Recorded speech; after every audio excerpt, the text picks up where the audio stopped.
de la République démocratique du Congo. Je prie le protocole de bien vouloir accompagner son Excellence.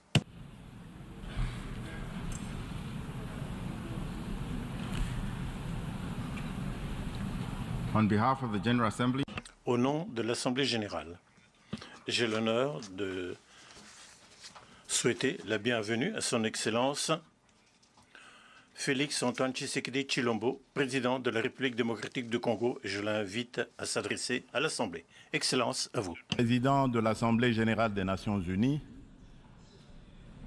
Excellences, Mesdames et Messieurs les chefs d'État et de gouvernement, Monsieur le secrétaire général des Nations unies, Mesdames et Messieurs les chefs de délégation, la tenue de cette 78e session de l'Assemblée générale des Nations unies m'offre l'opportunité de partager avec les États membres de notre organisation la vision et les préoccupations majeures de mon pays, la République démocratique du Congo, face aux enjeux de l'heure dans le monde.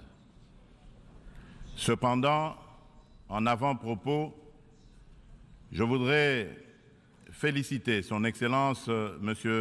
Denis Francis pour son élection à la présidence de notre auguste Assemblée et rassurer l'ensemble des membres de son bureau du soutien de mon pays dans l'accomplissement de la noble mission leur confiée par notre institution. Je m'en voudrais si je ne remerciais pas le président sortant, M. Saba Korosi, pour son leadership clairvoyant et son dévouement qui ont contribué à faire avancer les débats et à trouver des solutions concertées. Mes remerciements s'adressent également à M. Antonio Guterres, secrétaire général des Nations unies, pour son engagement actif et permanent en faveur de la paix et la sécurité internationale.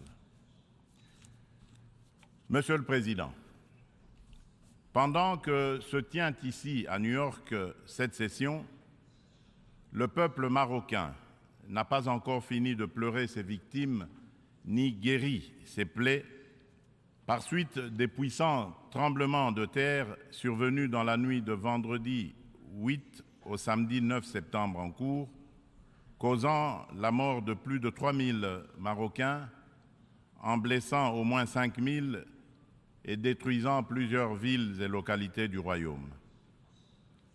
De même, les Libyens ne sont pas encore sortis des traumatismes des inondations qui ont ôté la vie à plus de 20 000 personnes et provoqué d'énormes dégâts matériels le dimanche 10 de ce même mois.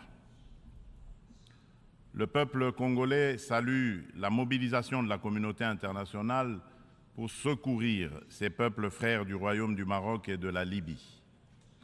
Il leur exprime toute sa compassion et sa solidarité et souhaite une prompte guérison à tous les blessés de ces deux calamités naturelles.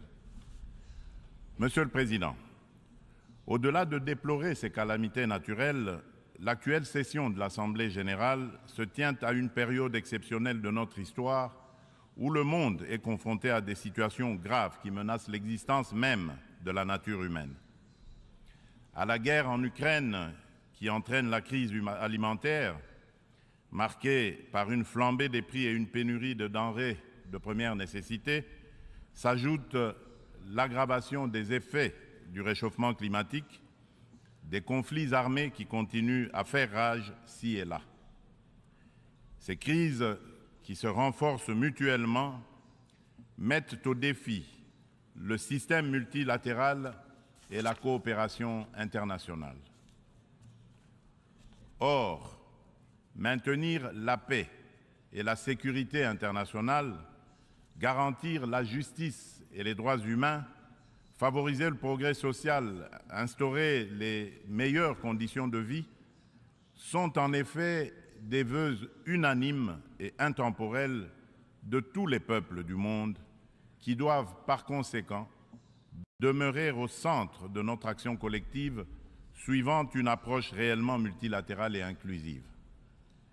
Nous sommes interpellés à travailler ensemble en vue de répondre à ces défis qui sont de portée existentielle.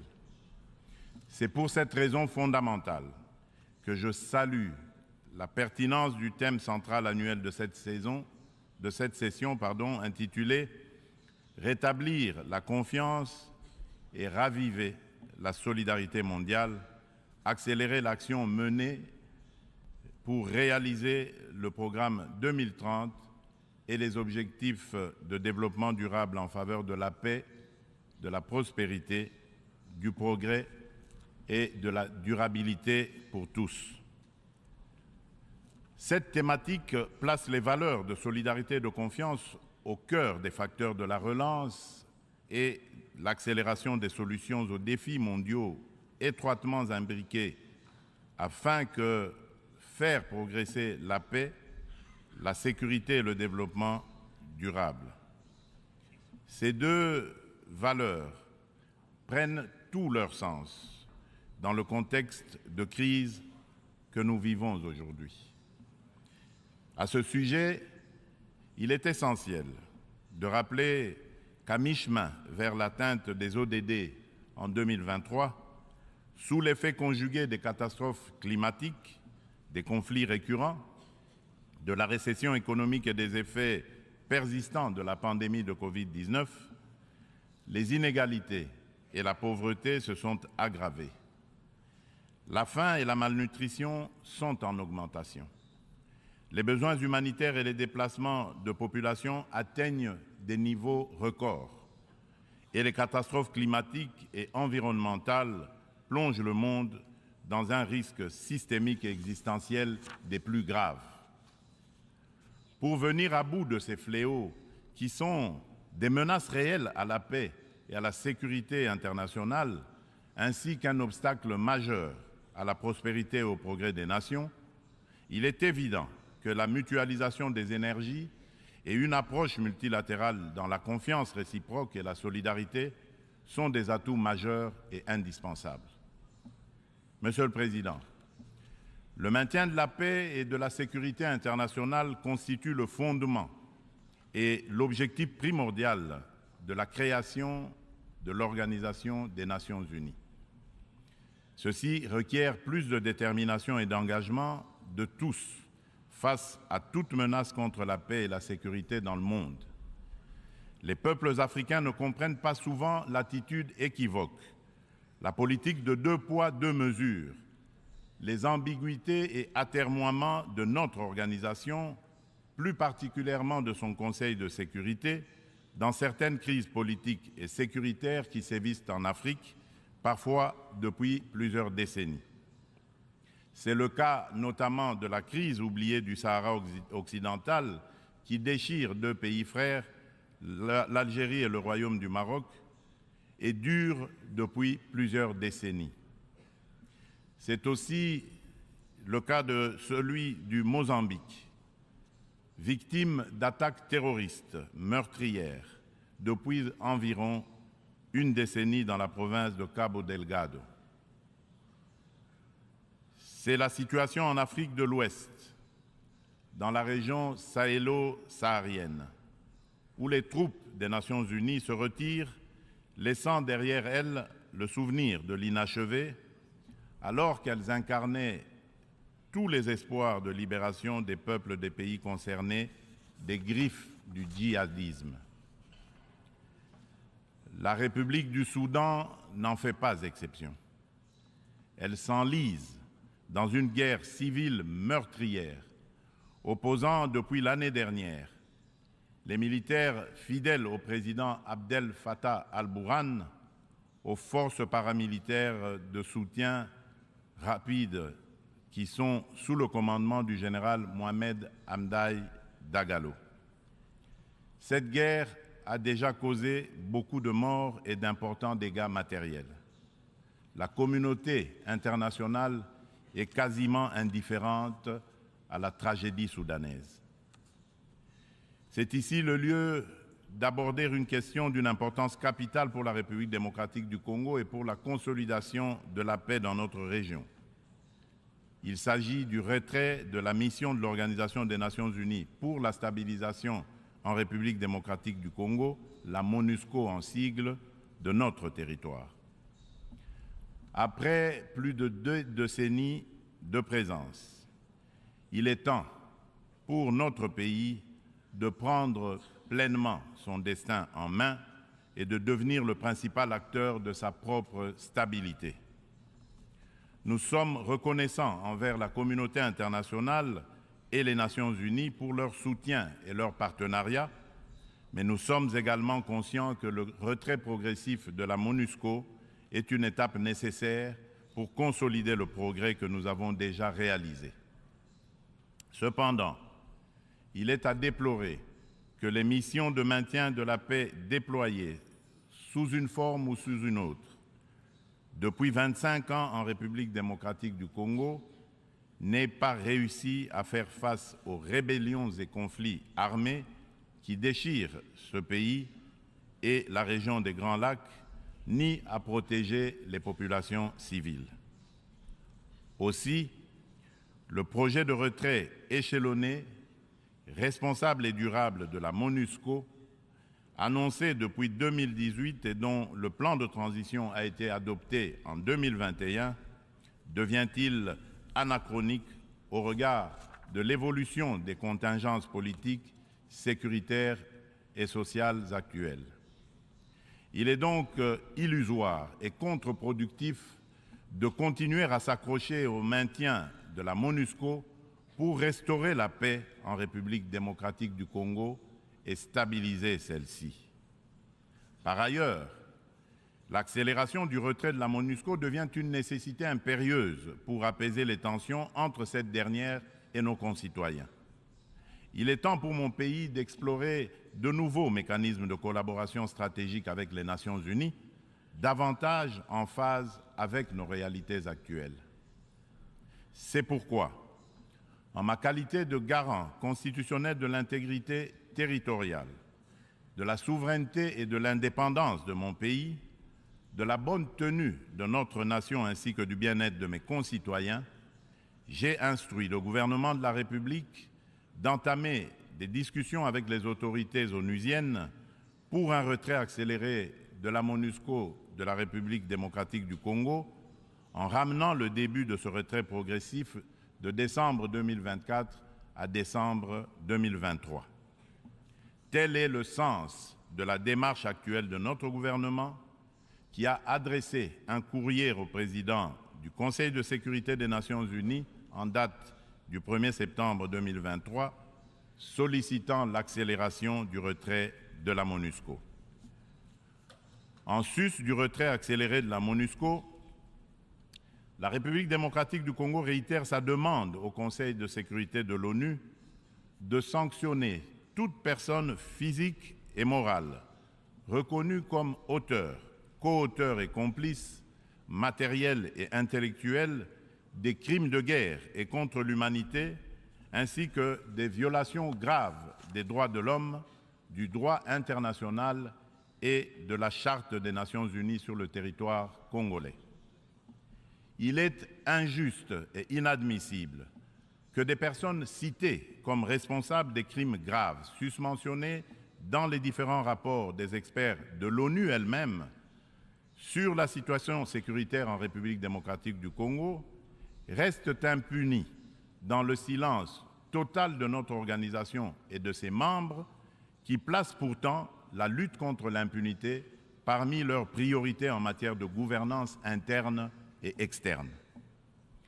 À ce sujet, le gouvernement de la République démocratique du Congo salue chaleureusement les sanctions que vient d'infliger le gouvernement des États-Unis d'Amérique au Rwanda pour son soutien au groupe terroriste du M23 et à un de ses hauts responsables impliqués dans les aventures criminelles au Congo.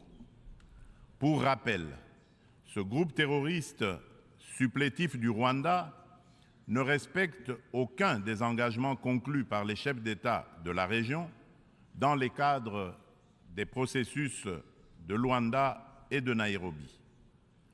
En effet, non seulement ils n'ont pas quitté les positions conquises, mais ils continuent à massacrer nos populations civiles et refusent le précantonnement et le cantonnement, exigeant un dialogue qui ne leur sera jamais accordé. La République démocratique du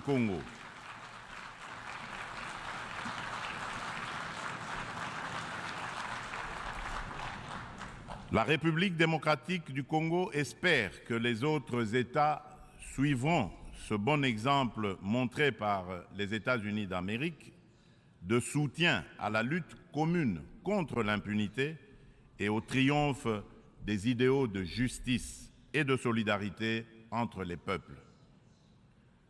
Le gouvernement congolais attend de la prochaine réunion du Conseil de sécurité qu'il accorde une attention toute particulière à sa requête et qu'il soit constructif dans la gestion du processus délicat et laborieux de paix dans notre pays. Monsieur le Président, un autre défi qui préoccupe au plus haut point toutes les nations du monde est celui du réchauffement de notre planète.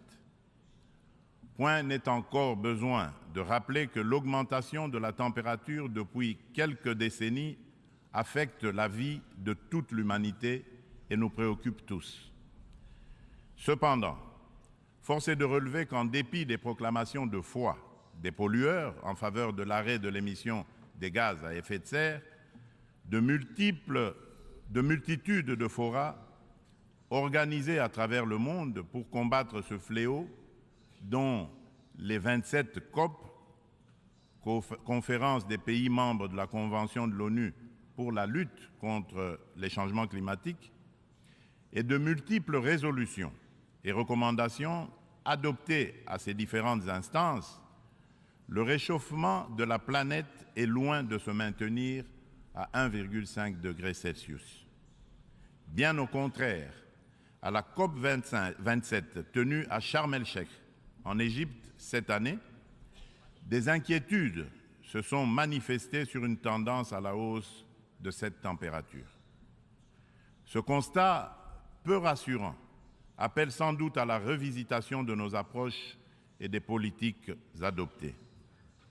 Dans ce cadre, le sommet africain sur le climat qui vient de se tenir à Nairobi au Kenya, sous la direction conjointe de l'Union africaine et de la République du Kenya, du 4 au 7 septembre dernier, a été une initiative salutaire et très opportune qui traduit la détermination de l'Afrique à participer activement au traitement de cette question vitale et de compter désormais comme un poids lourd incontournable dans la solution du réchauffement planétaire et de l'économie du futur plus verte et responsable. Les Africains sont sortis du sommet avec un cahier de charges commun, contenu dans la déclaration de Nairobi et axé notamment sur la réforme de l'architecture du système financier international pour plus d'équité, la restructuration et l'allègement des dettes de leur pays, la transformation locale de leurs produits et la mise en place d'un régime de taxation de carbone incluant une taxe sur le commerce des combustibles fossiles, ainsi que sur le transport maritime et aérien. Ils ont rappelé également aux riches pollueurs un engagement pris en 2009, mais non encore honoré jusqu'à ce jour, de fournir 100 milliards de dollars américains en financement climatique. La République démocratique du Congo demande aux Nations unies et à l'ensemble de la communauté internationale de prêter une attention particulière aux revendications légitimes de l'Afrique. Dans ce cadre, mon pays appelle à la création d'un marché carbone équitable et des prix incitatifs tout en renforçant l'efficacité des financements climatiques. Il espère une opérationnalisation rapide de l'article 6 de l'accord de Paris et soutient l'idée des partenariats mutuellement bénéfiques entre l'État et les secteurs publics. C'est dans la même logique que la République démocratique du Congo réitère sa disponibilité de coopérer avec tout partenaire, public ou privé, pour mettre en valeur ces minerais stratégiques en vue de la transition écologique et a pris des engagements courageux, notamment ceux de consacrer 30% de la superficie de son territoire national à la préservation de la biodiversité et de déposer une contribution prévue déterminée comportant des mesures d'atténuation axées sur 4 secteurs prioritaires: l'agriculture, les forêts, l'énergie et les transferts de technologies, ainsi que des mesures d'adaptation. Monsieur le Président, le multilatéralisme et le respect d'un système mondial fondé sur des règles ont soutenu la paix, la sécurité, la santé et la prospérité dans de vastes parties du monde depuis 78 ans. Les Nations Unies incarnent ces principes et restent un acteur indispensable pour faire face aux menaces existentielles contemporaines, qu'il s'agisse de la crise alimentaire actuelle, du changement climatique, du terrorisme, ainsi que des pandémies et de la prolifération nucléaire. Aucune de ces menaces mondiales critiques ne peut être résolue par des nations agissant seules, aussi puissantes soient-elles. Tout cela exige une coopération multilatérale. Pour conserver la confiance de la communauté internationale, l'Organisation des Nations Unies doit montrer qu'elle est capable de s'adapter au temps présent et de relever avec efficacité et responsabilité les défis d'aujourd'hui. Aussi, pour donner un nouveau départ au multilatéralisme, la réforme de la Charte des Nations Unies sur les points clés, Conseil de sécurité, veto, chapitre 7, recours à la force, est-elle indispensable, mais ne serait pas suffisante. Les chantiers ne manquent pas. La coordination et la coopération entre les différentes institutions et agences des Nations Unies sont imparfaites. Des problèmes globaux sont abordés plusieurs fois dans différentes enceintes, sous des angles différents, de façon contradictoire, d'autres ne le sont jamais, nulle part. Chaque bureaucratie internationale entend persévérer dans son être. À ce sujet, la demande pressante et incessante de mon pays et de l'Afrique tout entière est d'élargir le Conseil de sécurité des Nations Unies en tant qu'organe pilote et décisionnel de l'ONU, afin de pouvoir intégrer en son sein 2 représentants du continent africain en qualité de membres permanents aux fins de consacrer un équilibre géographique juste et représentatif. D'où la pertinence et la nécessité de réformer notre organisation vieille de 78 ans, qui accuse certaines limites face aux mutations actuelles et à la dynamique internationale, afin de lui donner plus d'inclusivité, aussi bien dans sa composition que dans son processus de prise de décision, qui désormais devra prendre en compte la voix de l'Afrique. Monsieur le Président, avant de clore mon propos, permettez-moi du haut de cette tribune de revenir sur la question des violences faites aux femmes dans le contexte de guerre et des conflits armés. Il n'est un secret pour personne que la République démocratique du Congo est l'un des États africains où les violences sexuelles contre la femme sont les plus déconcertantes, du fait notamment des décennies de conflits armés. Afin de soulager les souffrances des femmes victimes des violences liées au conflit et de réparer un tant soit peu le préjudice leur causé, mon pays a mis en place des mécanismes institutionnels spécifiques. Il s'agit notamment du Fonds national des réparations des victimes des violences sexuelles liées au conflit et des victimes des crimes contre la paix et la sécurité de l'humanité, le FONAREV, créé en décembre 2022. Dans le prolongement de ces initiatives de protection et de promotion de la femme, la République démocratique du Congo s'emploie inlassablement à changer le regard des hommes sur les femmes, notamment en bannissant les structures sociétales qui créent des barrières à l'épanouissement de la femme, ainsi que les dynamiques de pouvoir qui sous-tendent les relations hommes-femmes. En effet, les compétences et les ressources données aux femmes ne suffisent pas à elles seules pour changer leurs conditions.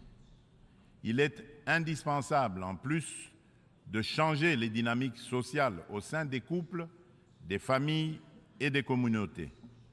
C'est tout le sens du projet de promotion de la masculinité positive que j'avais initié depuis le début de mon mandat à la tête de l'Union africaine.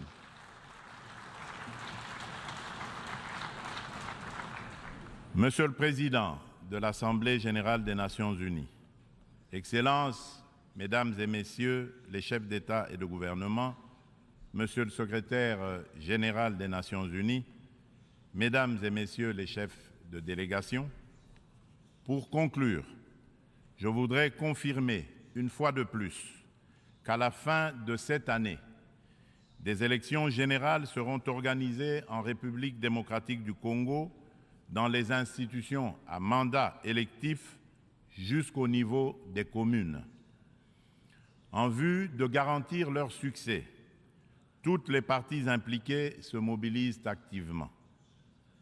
La Commission électorale nationale indépendante, la CENI, a déjà convoqué le corps électoral et publié les listes des candidats pour les législatives nationales et provinciales ainsi que les municipales. Des dispositions sont prises pour assurer la transparence, l'inclusivité, l'égalité des chances et la crédibilité des prochains scrutins. Des invitations ont déjà été lancées aux institutions internationales et organisations non gouvernementales spécialisées en la matière pour mandater leur mission d'observation électorale afin d'accompagner le processus et d'aider l'État congolais à consolider sa jeune démocratie.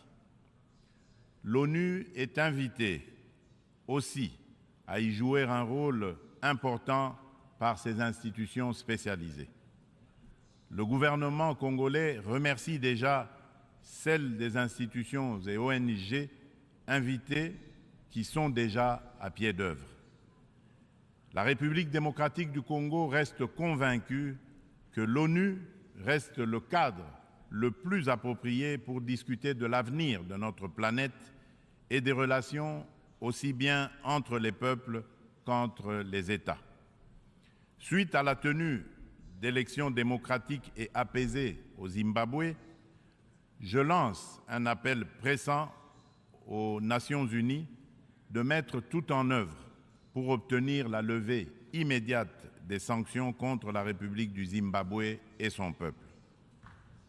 Cependant, pour remplir efficacement ces lourdes et délicates missions et mériter la confiance de tous, l'ONU doit incarner les valeurs de justice, d'équité et de solidarité et être représentative de tous dans notre diversité culturelle, politique, économique et sociale.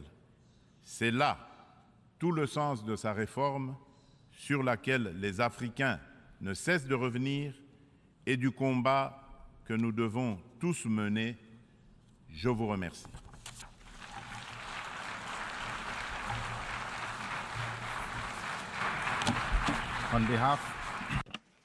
Au nom de l'Assemblée, je tiens à remercier le président de la République démocratique du Congo de l'allocution qu'il vient de prononcer. Je prie le protocole de bien vouloir. L'Assemblée va entendre une allocution de Sa Majesté